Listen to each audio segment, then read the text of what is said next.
Hello, welcome to the Wildline Podcast. I'm your host, Dan. This is a podcast about movies and how much money they make at the box office. Today is going to be the normal weekend review show. We will walk through the top 10. I will touch upon some of the limited releases because we are in Oscar award season, so I'll do a little bit of a deeper dive than normal on those limited released films, and then we'll talk about what's going to happen here in the holiday season. I did holiday movie preview last week, so check that out if you haven't listened to it. And also I'll sort of walk through what's going to come out of the next few weeks. It's going to be a really busy holiday season, and usually that season kind of like trickles over into January, so it's going to be a really kind of fun couple of weeks here. I should say like a fun month that we have in this holiday season. So let's dive right into the top 10 for December 14th through the 16th. We had technically 4 new wide releases. Deadpool sort of counts, but definitely 3 new wide releases. So we're going to do deeper dives on those. So let's do this. So number 1 this weekend was Spider-Man Into the Spider-Verse, coming in at $35.4 million. Opened in 3,800 theaters. Per theater average was about $9,300 per theater. Budget on this was $90 million, just the production budget. That's before prints and advertising. But prints and advertising is such a strange word these days because there's no prints anymore, I guess.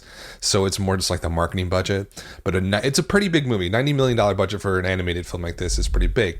$35.4 million as the open. Okay, is that good? Is that bad? Where is that on sort of the spectrum here? It is a good and decent start for this animated Spider-Man movie. I think Sony projected at around 30, but again, whenever a studio projects their movie, it's always hyper conservative, and they always say the lower end of their projections because they want to look really good on Monday when the news breaks, that their film did so much higher than they projected. So that's a very typical sort of response there. So $30 million bucks. Usually I like to add on about 10 million to the studio projection as sort of their actual projection. Rivals thought this was going to hit 40. That was the big question on Spider-Man Into the Spider-Verse. Is this film going to hit the $40 million mark opening weekend? It didn't get there. It wasn't that far off. I think $35.4 million is a good, solid start for Spider-Man. The thing that's really going to help it here, there's a few things that are going to help it. One, we're in the holiday season, and we haven't really got into the Christmas week yet. We're very close. It kind of almost starts like this Wednesday, I feel like, is like when things really start to kick off and feel like Christmas. So the legs for Spider-Man are going to be fantastic because of this season, number 1. Number 2, look at the quality of this film. 97% in Rotten Tomatoes with like 200 reviews. 95% audience score. Hackable, but whatever. It's a data point. Cinema score is an A+. An A+ cinema score is quite rare. We get only about a handful a year. 5 stars on post-track and 80% definite recommend. So the quality here is exceptional quality. That means it has these 2 really powerful inputs that are going to help with its multiplier, which basically means it's going to do very well second, third, fourth, and on weekends. And so for a normal film, something like this, animated, you're looking at like a high 2x, low 3x multiplier. This is probably going to push even higher than that into the 4x territory. So what does that mean for this film? So $35.4 million on its opening weekend. That is a little bit depressed compared to what people, kind of the nerds and experts were thinking for this. I think I felt that when I saw those reviews come in that were so stellar, I was thinking 40 million easily. In my holiday movie preview, which I did last week, what did I put that at? I put it at a $50 million opening. But what I had sort of forgot was that we weren't really in the holiday season yet. So I had it ending at 175. Let's see what multiplier it would take to get to 175 based on its current $35 million opening. Well, that's a pretty high multiplier. So that would be almost a 5x multiplier, which is not unheard of for a children's film, for animated film during Christmas. Sometimes they're like 7, 9. I think Jumanji was 11x. So it all really depends on the quality of the film and sort of the cultural reaction to it. What's the word of mouth? How big is the potential audience here for this? So 35.4 is decent. I think the multiplier is going to be very, very high. I can give a range. So it's 35 to start out. I would say the bottom basement is probably like a 3-4 multiplier. So you're looking at 119. I think on the high end, the sky's the limit, but I would guess it's going to be at least 4x. So you're probably looking at 120 to 140 is like a ballpark potential here, but I think there is the possibility that it pushes past that 140 mark and on higher, depending how the next few weeks go. Some other sort of interesting tidbits about this movie. So rival studios are thinking that it might go 33, 34 when the actuals come in tomorrow. So there's some negative PR being thrown at Deadline from rival studios about, hey, this isn't doing so well. Let's sort of like stick the knife in while they're down. So that's what they're talking about. They're thinking it's not going to do as well as Sony is projecting. Let's see, 80% definite recommend, which is pretty high. This is post-track. So they basically say, would you recommend this film?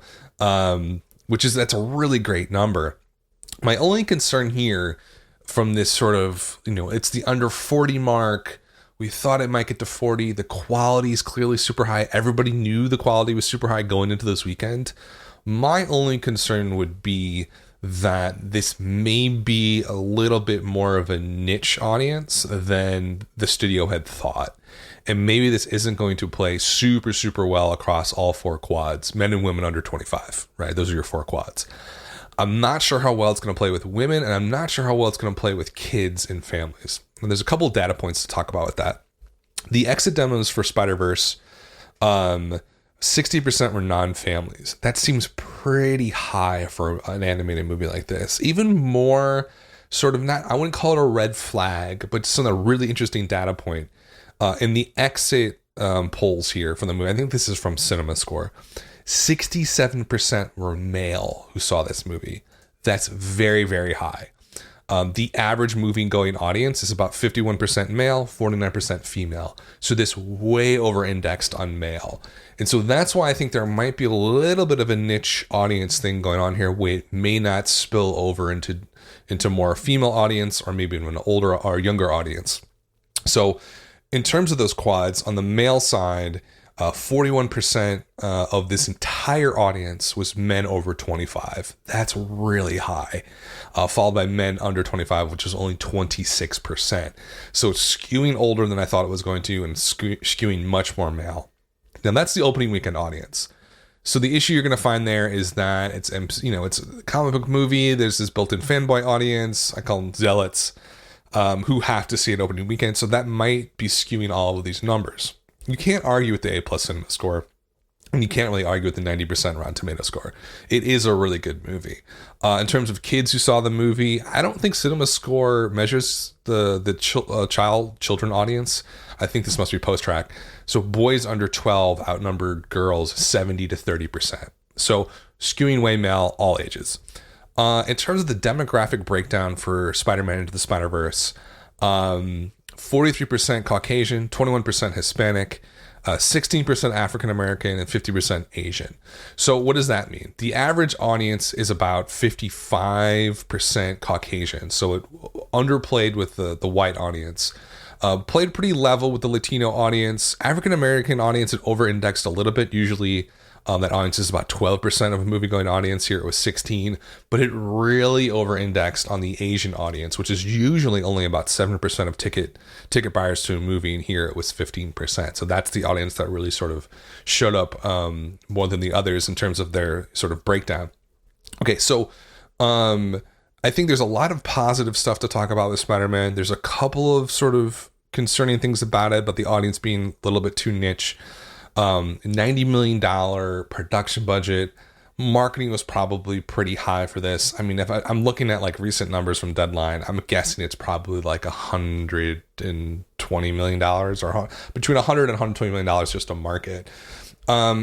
So I think it's going to do well. I think it's we really have to wait and see though, which sucks because I love to sort of make a call on opening weekend and be like, this movie's great, this movie's bad. This one's too hard to read right now because the opening wasn't in the 40 to 45 range, and it was somewhat below that in the $35 million range. I can't read if it's going to be a big success or kind of a mild success. It's going to be a success. It's not a flop or anything like that. This is going to make some really good money.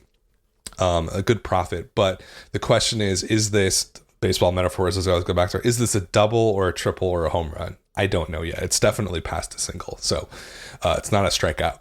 So we'll have to watch that one really closely. And the thing that we're going to look at with laser focus is that multiplier, and which basically translates to what is it going to drop next week? How is it playing during the weekdays? Because unlike the most part of the year, the weekdays don't have a huge. They aren't as significant as they are during the holidays because people are off work, they're off school. Most colleges are out now, so those people can go to movies during the week. It really changes the dynamic of when a movie makes its money, and so we'll see how those weekdays play. We'll see how the drops go, and then we'll make a read on it in the next couple of weeks. But I think that it's going to, my guess in terms of drop, sub 40% drop next weekend. It just feels that way. Like I don't see it dropping more than like 45% tops. So I think it's going to have a great multiplier. I think in the long run, it's going to be probably a triple or a home run for Sony, but we'll have to wait and see. So that was number one. Number two this weekend was The Mule. This is the Clint Eastwood directed, Clint Eastwood starring. He does it all, doesn't he? And I talked about this one in my Hollywood movie preview. Clint Eastwood is catnip for old people. They love him. They love his movies. It's been that way for a long time. Look at something like An American Sniper, one of the most successful movies of the last, 15 years. Huge. There's something about his work that just speaks to like white people in America over 40. I don't know what it is, but they love it. And this one did pretty well. So 17.2 million for the weekend for The Mule. It wasn't in a ton of screens, only about 2,600 theaters. Per theater average is a pretty strong $66,600. Production budget on this one was $50 million. In terms of like how the critics reacting to this, 63% Rotten Tomato score, which is okay. That's not great. Obviously, it's not like a huge stinker. It's not awful, but it's not really all that good either, is what critics are saying. I kind of want to see I love the critical consensus things that Rotten Tomatoes writes. I'm interested in this one. So technically it's fresh because it's over 60%, but the average rating.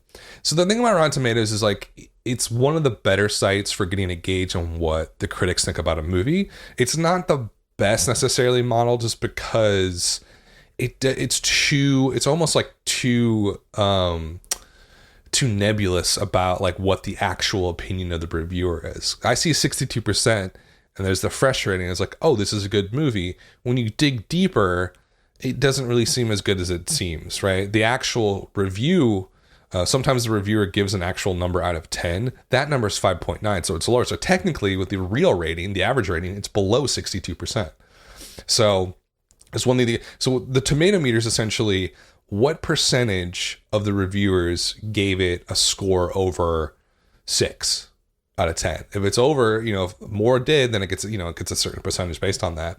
And so, or the official line, the percent of approved tomato meter critics who have given the movie a positive score. So 62% of critics gave this movie a positive score. I'm assuming the cutoff there is the 60% mark, or the 6 out of 10 mark. So it gives you a very specific read on a film. It's a quick read, but it's not a nuanced read on the quality of it. It's just sort of generally, this movie's okay. That's what this says. If it was 80, be like, oh, this movie's pretty good. If it was high 80s, low 90s, I can tell this movie's fantastic, according to what critics think. The critical consensus is sort of, they summarize what critics are, how they see this movie. A flawed yet enjoyable late period Eastwood entry. The Mule stubbornly retains its footing despite a few missteps on its occasionally unpredictable path. A lot of puns in there. Audience score is 74%, hackable, so I don't really know how accurate that is. A- cinema score, which is pretty good.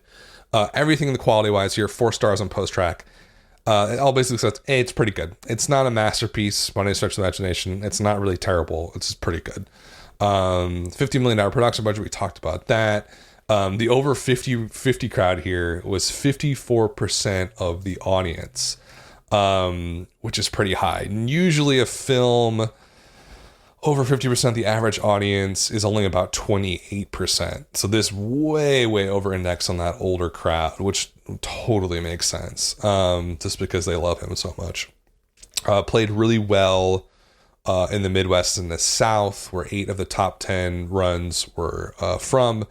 That's just a little tidbit from Deadline, which makes sense. There's something, it's more conservative, it's more like a Republican GOP type movie. Male to female is 54% male, 46% female. So it played pretty much like an average movie in terms of that gender breakdown. So the key thing to look at this is this a good performance, bad performance? Just like Spider-Man, it's a pretty decent performance. I think what we're seeing is that just because it's the weekend before sort of the Christmas Eve weekend, things are a little bit muted. I think it's going to pick up this week. I think the drops for both Spider-Man and the Mule will be very, very low. So I think it's an okay performance right now. I won't be able to tell if it's good or bad overall until we see what happens over the next couple of weeks in terms of drops and where it ends up as a multiplier. I would say ballpark domestic here. It's opened up at 17. It's a little bit lower than what did I think this was going to open on? I got to check my winter Hollywood preview. I said 15 to 20, so I'm right in the ballpark there. And I said it ends at 60 to 80. It's kind of a big range, but whatever. I think 17 times about 3 gives you 51. It'll make at least 51 easily. I think it's kind of a really good multiplier, maybe in terms of like 4.5-ish. So 76. So basically my range is perfect. I think it's going to be on the higher end of that 60, 80 range, probably breaks into the $80 million mark. Just because it's the holidays, his type of audience, older audience, tends to give movies better multipliers like a book club or Hidden Figures, stuff like that. So I think it's gonna be one of those sort of gradual descents out of the movie theater. So good performance for the Mule. Coming at number 3, Can't Stop, Won't Stop, Dr. Seuss the Grinch, 23% drop. This movie, I don't get it. And every time I look at these numbers, it just blows my mind. 23% drop, 11.5 million. It's still in 3,700 theaters. It has made $239 million here by its 6th weekend. I just don't get it. I mean, Universal, very smart, maybe still a little bit cynical, putting this thing out there. It's not a great movie. I mean, by any sort of objective measurement, it's not great, but people just keep going to see it. And I think it's the Grinch name. It's Cumberbatch's voice. It's the right time of year. This is what I think. This is a win for marketing over quality, and that happens a lot in the box office. And so, Universal just did a really good job in marketing this and the release timing, because now it's going to play strong to the end of the year. It's got 2 more really strong weeks. Where is it going to end up? I don't even know. So let's take a look at the multiplier right now on its 6th weekend. So it opened up at, if I can remember, 67.5. So it's at 239 now. That gives it, quickly in my calculator, it already has a 3.54 multiplier. So that's already great. It's probably going to end up with at least a 4 multiplier or higher. So what are you looking at for that? That's like 268. Maybe it hits 270. Like, it's going to be really strong for the next couple of weeks. Maybe it makes like 280. I don't think 300 is a possibility, but wow, what a performance from this movie. So surprising to me that it's doing this well, but it is what it is. So that was number 3. Number 4 is Ralph Breaks the Internet, 9.5 million, 41% drop. Still in 35, almost 3,600 theaters. Per theater average is $2,700. Total take so far, sir, for Ralph Breaks the Internet is 154. So not going to catch up to Dr. Seuss. And just to sort of give you some perspective on that, Ralph Breaks the Internet cost $175 million to make, which is really high. Super high for an animated film. I have no idea why it costs that much. It's going to end up way below Dr. Seuss. Dr. Seuss only cost $75 million to make, so a huge win for Universal. That is definitely going to be in the top 10, I think, most profitable movies of the year. When Deadline does that in about March, they'll do it for 2018, but I expect Dr. Seuss is going to be in the top 10. Number 5, new wide release. The massive flop, Mortal Engines. I talked a lot about this one last week and during the Hollywood movie preview. It's a movie that Peter Jackson was involved with this thing the entire time. It almost seems like that's why it got made, not because it was a good idea, and not because they had the right group of people coming together to make an awesome movie. I think a lot of it was just, it had the Peter Jackson name and his clout behind it, and that's why it got pushed through all these development phases. It shouldn't have. It's not a good movie. 27% Rotten Tomatoes score, 61% audience score, B- cinema score, which is particularly bad for a movie like this. 4 stars on Post Track, 66% on post-track with a low 43% definite recommend. Compare that to Spider-Man, which had an 80% definite recommend. So like night and day here. $110 million to make this absolutely massive flop. Oh, did I tell you how much it did? $7.5 million. Sorry. It only did $7.5 million. Cost $100 million to make. The vultures are already picking at the carcass. Rival finance studios who crunch the Pix production costs and revenues full-time for a living believe that Mortal Engines will lose around $105 million on the low end, although they think it could go up to $150 million loss on the high end there. So this is one of the reasons why I follow this industry and why I find it so fascinating. The difference between a hit and a flop is so massive. Like for a really good movie that does well, let's say Mortal Engines, for whatever reason, did fantastic and made a ton of money, you're looking at like a $300 million profit for like the top 10 movies of the year that do really well. $300 million profit. That is money in their pocket for a studio. That's why the movie business is never going to go away. It's so profitable if you do it right. But if you do it wrong, you can lose $150 million. That's a $450 million swing. So that's why it's so up and down. With a movie like Mortal Engines, it makes a lot more. It's pretty clear to see why it didn't do well. It's not a good movie. No one really asked for it. It seemed like it was almost a favor getting called in. Is why it got produced and made by Universal. Like it just, a lot of it doesn't make sense from a product perspective. But a lot of other movies that come out, it's not like Widows. Like Widows should have made $100 million easily for what it was. It just didn't. And so there's a lot of luck involved. There's a lot of like all of these, there's so many, there's like a million different inputs into why a movie does good or doesn't do good. There's not like 5 inputs. You can't tell from, who made it and like what studio is it and who wrote it. Like you can't tell from just those things if a movie's going to do well or not. There's like a million, probably literally a million or more different reasons why a film does well or doesn't do well, which is why it's such a fascinating thing to dive in and try and analyze. We'll never know. Like we'll never get to a final answer of why, Dr. Seuss is going to make $280 million domestically and why this is going to struggle to make $30 million total. It cost $25 million more to make Mortal Engines did than Dr. Seuss. And it's going to lose them $150 million, or Dr. Seuss is going to make Universal, or I think Universal did it. I think the same studio, isn't it? Dr. Seuss is going to make them like $200 million, maybe $300 million in profit. Like it's just so variant. And it's just like it's a fun roller coaster to sort of try and figure out. It's like a puzzle. And so Mortal Engines is a massive flop. Everybody knew this. I called this months ago. Everybody who follows box office knew this was going to flop. There's no audience for this. There was terrible marketing. It just goes to show you that doing a more sort of original take with a huge budget sci-fi fantasy thing doesn't really work all that well unless people know something about the story universe, which is why we get all these sequels, why we get like the Hobbit films, because people knew Lord of the Rings. Like it's a safer bet for movies like fantasy movies like this to go with something that people are familiar with. This is very brand new. The plot is like it's post-apocalyptic. Cities are like floating ships and they attack each other. Look, it's probably really interesting, but for the average moviegoer, they don't have time to try and digest that, right? So they want something that they know.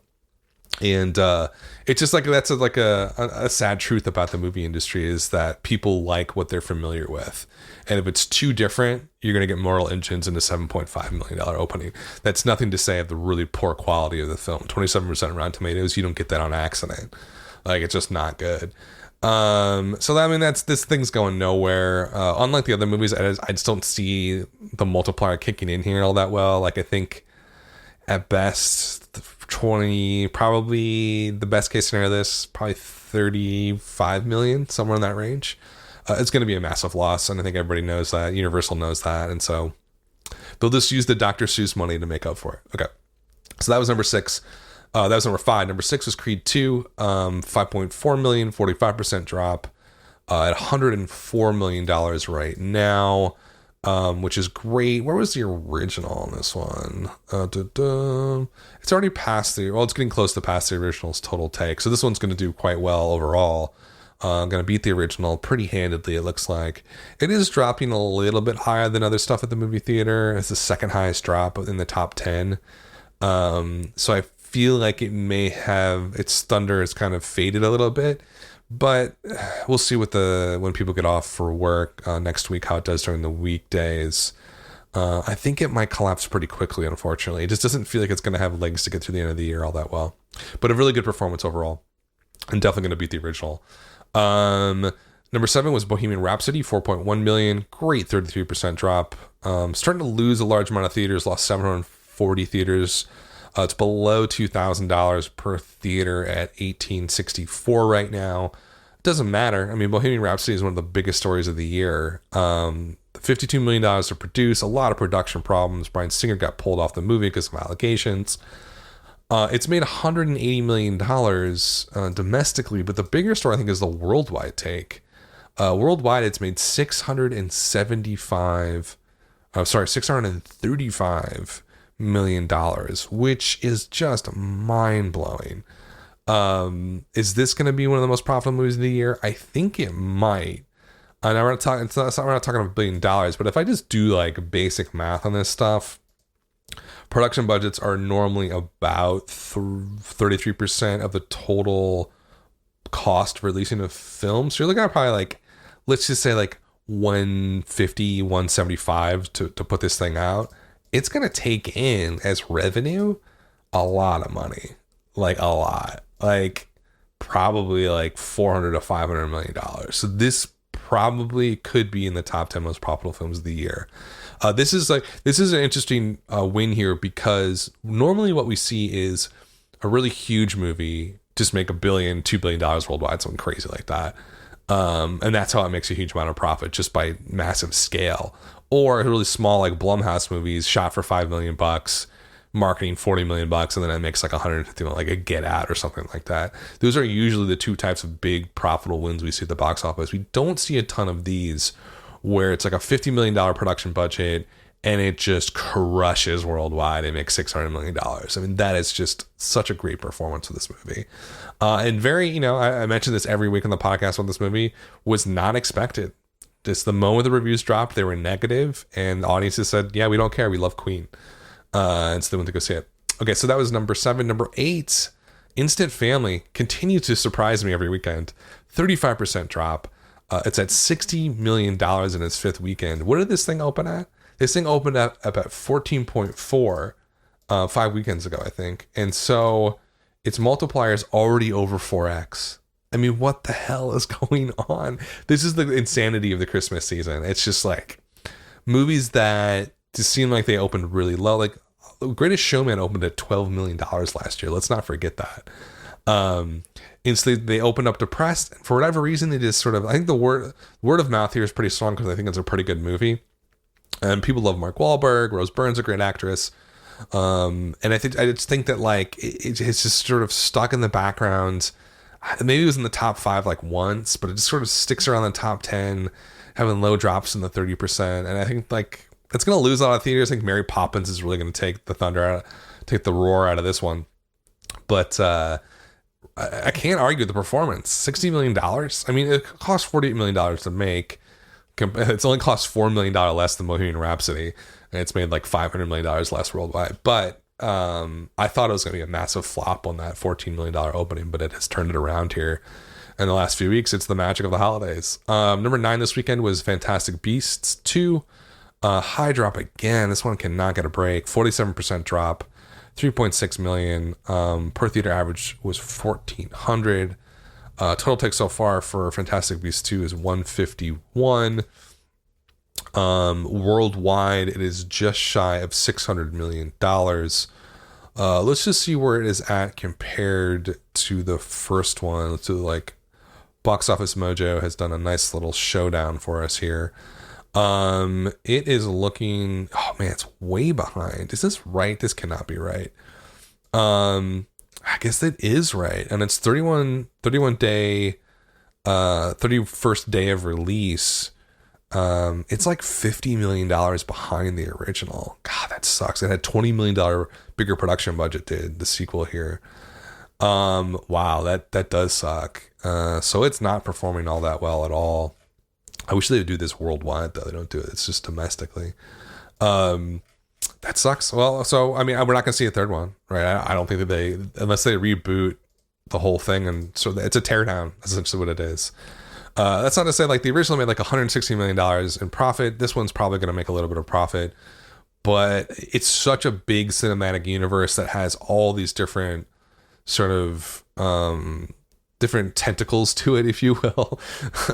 Like you have like the Harry Potter world. It's like, so it's a really important line of products and IP for Warner Brothers. They need to rebuild this part of it and think about a different way to approach the universe. I think the Fantastic Beasts series is coming to a close with this. Like it's not going to work long term, because like they got away with this one. They're probably not going to lose any money on it. But like the third one, it's kind of like the Jurassic World situation. First one, huge, oh awesome. Second one, oh not very good. But they're going to sneak away with it. The third one, they may not. The third one, they may lose money on. I think that's what Warner Bros. Is going to be worried about if they do Fantastic Beasts 3 in a couple of years.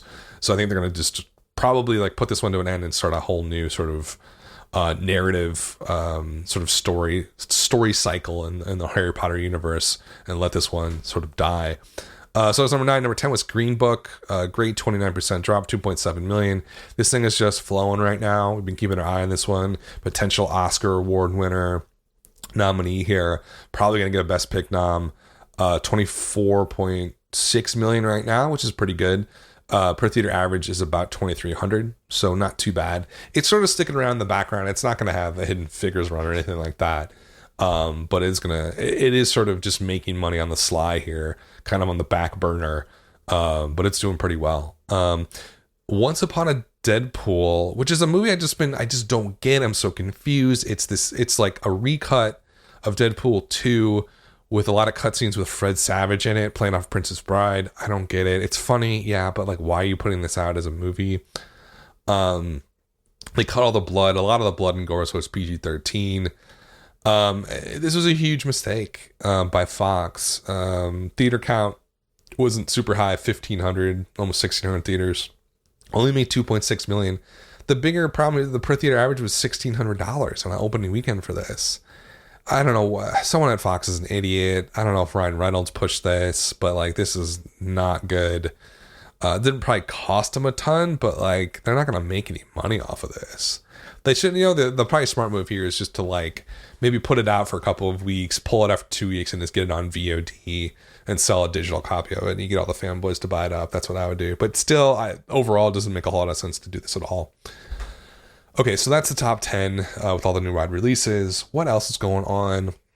Let's take a quick look at the limited stuff that's out. The Favorite, still doing pretty well. 2.5 million for the weekend. Per theater average is really what we want to look at here, is 5,800 in 439 theaters. That's okay, but like, my call on this was right. It's not going to play well outside big cities. Chicago, LA, San Francisco, New York, it's going to play very well. Outside the huge major cities, like outside the top 10, it's probably not going to play all that well. Just doesn't have the audience base for it. What else? Stars Born is still kicking around, just about to break $200 million. That one's going to be a big award contender. Mary Queen of Scots is not... Oh, it's doing okay. 10K, almost 11K per theater average in 66 theaters. That's not terrible. The question is, are they going to really expand this all that much? There's not a huge audience for something like this. Big stars, Margot Robbie. But like, I don't see the audience here for this. I just don't see it. Because here's where there's not an audience. If this was, it's an historical movie, period piece, I guess you could call it. It's a really cool, interesting topic. And they had played it more wide instead of more arty, I think it could have had actually a better awards contention, because popularity does play a huge role in awards. And sure, the Academy is a kind of an insular group of people, but box office performance does have an effect on that. And I think Mary Queen of Scots is a little bit, it's from Focus Features. That's sort of somewhat of an art house imprint. I think at Universal, so I think this one is just, there would be a much bigger audience which would lead to much better box office performance, which would mean to much better awards contention if this was played a little bit more less arty and less sort of serious than it is. So I think it's kind of like a no man's land. It's not arty enough for a lot of probably art house freaks like me. What else is out there? Vox Lux. Anybody? Is there a pulse here? Complete disaster. Neon. Come on, Neon. You guys can do better than this. Jude Law is involved. This is Natalie Portman. She got in trouble for saying something in an interview about Israel during this press. That's going to get more views than this movie easily. 250K about, only in 300 theaters. Per theater average is a horrific $750. That's awful. No one's going to see this movie. Neon needs to be a little bit more discerning about what they release. Annapurna, talking about smaller release distributors and producers. If Beale Street Could Talk, the best film winner Moonlight director Barry Jenkins, this is his follow-up to that. 54,000 per theater in 4 theaters. New York, Los Angeles launch, I would bet. That's okay. It's not anywhere near the favorite. I mean, the favorite was like what? I can't even remember, like 80K, 90K per theater on 4 theaters. So this one's not doing, it's doing well. It's not doing fantastic. But again, we can't tell from a platform for a theater release how well something's going to do. Could be Steve Jobs where it breaks like 100K easily and then it completely flops on release. You just don't know. Or it could be like Grand Budapest, whatever, which is kind of the reverse. Well, not the reverse. It did really well and then it did break out. I don't know if there's ever, I can't think of a good example of a movie that did limited release, like 4 theaters, didn't pop off a ton, and then went on to like do amazing numbers on a wide release. I'll have to look up for an example of that. But Beale Street, the bottom line here is this is a good start, a good, really strong start for this movie, and I do wonder how well it's going to play outside the big cities, but there's a chance it could break out a little bit. Do I see it as like a huge breakout success happening here? No, definitely not. Ben is back from Roadside Attractions. Second weekend, per theater average is 5K in 29 theaters. That's not really going to go anywhere. Can You Ever Forgive Me is sort of floating down here on its descent. 843K per theater, 166 theaters. That's going nowhere either. Okay performance, 7.2 million. So it's not like they lost money, a ton of cash, but like not great. The House That Jack Built, the infamous film from this, I think it was at Sundance for the Actions or Cannes Film Festival, whatever it was. This is from IFC. Nothing. 33 theaters, per theater average $1,200 in its opening weekend. Disaster. Beautiful Boy still out, 7.5 million total for that one. That one's starting to fade. And I think that is mostly it for the limited releases. So where are we at with all this limited release and Academy Award award nominations and winners talk here? I don't know where we're at, to be honest with you. It's really hard to read this year. I feel like A Star Is Born is still the runaway favorite because of its performance. I feel like The Favorite's gonna win some awards. What else? I think Roma is kind of like the dark horse here. I'm not sure because it's doing well in Mexico. Obviously, it's nominated for Best Foreign Language Film. It's definitely going to get a Best Film nomination. There's no numbers to talk about because Netflix isn't releasing how it's doing in theaters, and it just hit Netflix, the streaming service, on Friday. So a lot of people are seeing it now. The whole world can see it now. For the most part, I just don't know how that's going to affect the Academy Awards. I think it's going to help because now all the Academy voters, they vote probably in a month or so, or maybe I think they vote like the first or second week of January. They're all going to have a chance to see it. It's not like they have to get a screener or put on a DVD player. No, it's on Netflix. It takes 2 seconds to find and watch. So I think that's really going to help it. I do think it's probably going to win Best Picture because of that. Because it's easier to access. And that sounds stupid, but that's just how the way some of these things work. So I think that's the front runner for Best Picture. Movies like Leave No Trace have just disappeared from a lot of the nominations and stuff like that. I'm surprised because it's such a good movie. If Beale Street Could Talk could be a surprise one. I feel like Roma, if Beale Street Could Talk, The Favorite. that's kind of the big ones right now. I don't see anything else that's gonna. I have to do a whole award show and prepare because I don't know off the top of my head what the fuck I'm talking about per usual. But to me, Rome is gonna win Best Picture. I mean, it's like a written in the stars right now that it's gonna happen. Okay, enough about limited releases. Let's talk a little bit about what's gonna happen over the next couple of weeks, and we'll close out the show. What is coming up? Okay, so The Favorite and Mary Queen of Scots are going to expand wide on Friday. So big test for both of those. I think Mary Queen of Scots doesn't really do much. I think The Favorite does a little bit better. I'm not sure how it's going to play in Omaha. I just don't know. I think it's not going to play all that well, but it could. It could surprise me. And if it does, then it's going to be head to head with Roma for probably Best Picture. Big weekend coming up, folks. Aquaman, Bumblebee, second act, Welcome to Marwen. Aquaman's going to be huge. We all know this. What's my prediction for Aquaman? I should just know. I did it last week, but I don't know off the top of my head. So, for Aquaman, I have it opening at 75, closing out at 200. I think that's pretty fair. It's doing really well overseas, in China especially. So, I could be lowballing that a lot, but 75, open 20, 200 million close. Marwen's going to be a flop. I think it's going to open at 15, close out at 50. That seems actually high now. It's going to open like probably 10 and close out like 40. I think it's going to be a big flop. Second act opens at 10, closes out at 30. I could be wrong about that because I've seen a lot more marketing for second act in the last couple of weeks. STX needs a win. I just don't know if they're going to get it. It looks way too boring and banal for today's audiences. It looks like a 90s movie. I don't know what they're doing. This Wednesday, though, I forget Mary Poppins opens. I have no idea what's going to open at because it's such a weird opening Wednesday. I have no idea what's going to do next weekend. I do think it's going to be a $300 million movie. I think it's going to win the holiday season. I've thought that for the last year and a half since it was announced, or whenever it was announced. I thought that. The moment Emily Blunt was announced as Leah, I was like, this is going to be a massive hit. It's perfect timing to release it. It's going to play strong, so strong all the way through February. I think it's going to be a massive hit for Disney. And then Bumblebee, that's sort of the Transformers universe film. I think it's going to open at 45. That seems maybe a little high now. Closer to that 135.